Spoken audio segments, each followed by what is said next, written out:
I'm going to wrap things up this segment with Pastor Jack Hibbs, Calvary Chapel, Chino Hills, California. And I gave a tease going out of the last segment. And Jack Hibbs, peace and security, peace and security. Could 2018 be the year? No, I'm just saying it's really going to set the stage for peace and security. And as I teased a few minutes ago, the ultimate deal? Well, let's apply, Jan, a moment ago what we were talking in our last segment. Let's take a look at this. What do we know for sure? Number one, the Bible tells us that there must be a great demand for peace in the last days because the world is going to be looking to the ultimate peacemaker. We know that as a fact from the Bible. We know that every presidency, every politician has to campaign, speak about, and maintain the perpetual announcement of peace, seeking peace, we'll establish peace, we'll work a deal of peace. Do these things come together? Is there something in the Trump administration that plays into or is in alignment with the prophetic doctrine of this end-time peace? I don't know. But you and I, in our minds, we remember seeing Bush on the White House lawn, Reagan, Clinton, on and on it goes. It is the norm for politics to talk this way. However, we're at a time now down the road where there's a greater demand for peace. There's war and the rumors of war. Will this peace come about? Will there be some sort of a peace that's bartered? I don't know. But I personally look at the ultimate, Jan, this is the question. Are we talking about the ultimate peace plan that is going to come from what I believe is the Antichrist? Are we talking about Daniel 9 verses 24 to 27 where there's that 7-year treaty of peace where in the middle it's broken by the man who we believe to be the Antichrist? At this moment, I don't believe Donald Trump is the Antichrist, but are these political movements in a direction that prepares the way? For example, Hitler was not the Antichrist, but a lot of people thought he was. Where are we going with this? Well, this thing we know for sure. The need for peace will increase. The peace that's coming from the Bible, it's going to be a deceptive peace. It's not a God-ordained peace. It's a peace that deceives. Remember that. The word in Hebrew means that Israel believes that they're dwelling in their land peacefully, but it's an assumed peace. It's not a real peace. So this could be business as usual. It is possible, though. We've got Donald Trump, who is the deal maker, that we see that cart pushed down the road, Jan, further than ever before. It could be a great step towards the ultimate stage setting for that ultimate peace deal. You know, Jack Hibbs, for at least 8 years, there was really no global leadership. I mean, it was just a vacuum, and obviously ISIS came along because of that, and other atrocities in other parts of the world, Africa and other places took place because there was no global leader. Now we've got 2 or 3 people vying to be that global leader. We've got Vladimir Putin trying to be a global leader. Certainly Donald Trump is trying. He's a businessman. He's not a politician, but he's trying to be a global leader because something has to fill a vacuum. And as I said, I think right now Putin and Trump are trying to do it. Other major players, I think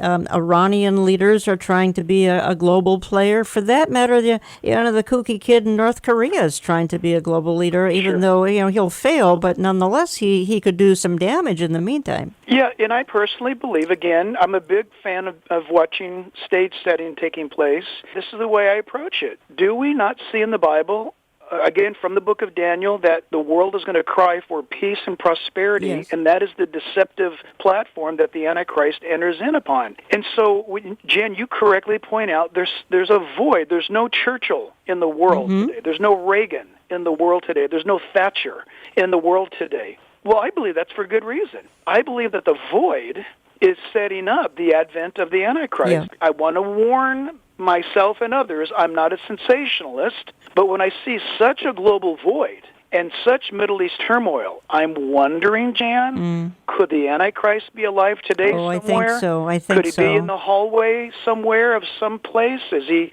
soon to come? I don't know, but wherever there's a void, and there's a big one out there, that the enemy will come in and fill it.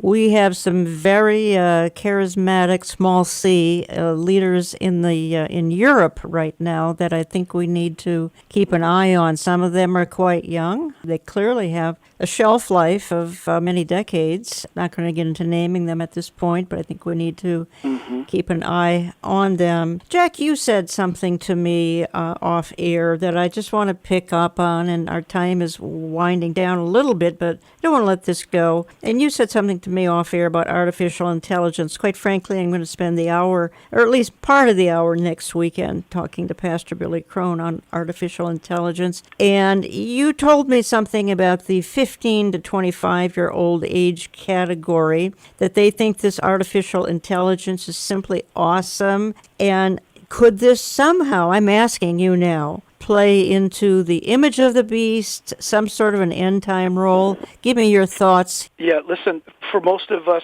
listening to this program right now, we're not going to get this, and you need to talk to some young people. This artificial intelligence, you got to understand that for decades we've been preparing young people to sit in front of their screens. We babysit them now with screens. We go out to dinner, they're looking at a screen. We're driving down the road, they're looking at a screen. To them, in their psyche, in their brain function, this is their reality. And now we come along, and now we have the advent of artificial intelligence to the point where the most famous woman in Saudi Arabia, her name's Sophie, is not a woman. She is a robot. She's the most famous woman in Saudi Arabia. Sophie's her name. She's a robot. AI in creation. We've got people now, you can put on socks, electronically motivated socks, hands, goggles, headgear, bodysuits. I can't get too graphic. I'll just say that you don't need another human being in your life anymore with the advent of artificial intelligence, conversations,